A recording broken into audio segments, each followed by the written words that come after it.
तर वळूया पुढील बातमीकडे। मनसेचे एकमेव आमदार राजू पाटील यांना राज ठाकरेंच्या फोनची प्रतीक्षा आहे। मतदान करायचं आहे, परंतु आता राज ठाकरे यांचा फोन कधी राजू पाटील यांना येतो।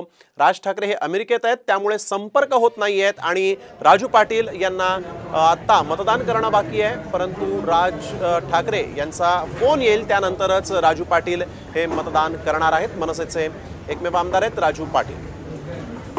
सुनील काळे आमचे प्रतिनिधी यावेळेस आपल्याबरोबर फोन लाईन वरून जोडले गेले आहेत। सुनील, राजू पाटील यांना राज ठाकरेंच्या फोनची प्रतीक्षा असल्याचं कळतंय, काय अधिक सांगाल?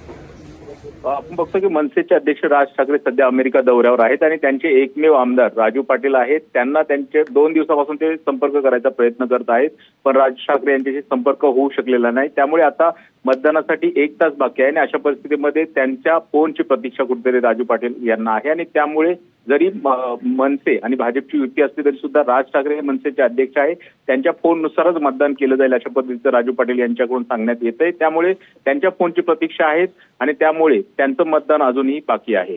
बिलकुल, धन्यवाद सुनील, आपण दिलेल्या या सविस्तर माहितीसाठी। राज ठाकरे अमेरिकेत आहेत, त्यामुळे राजू पाटील यांच्यासोबत त्यांचा संपर्क होऊ शकत नाहीये आणि आता राजू पाटील यांनी अद्याप मतदान केलेलं नाही। 1 तास उरलेला आहे मतदानासाठी। राजू पाटील यांना राज ठाकरेंच्या आता फोनची प्रतीक्षा आहे। राज ठाकरे काय नेमकं सांगतात, कुणाला मतदान करायचं हे सांगतात, त्यानंतरच ते मतदान करणार आहेत।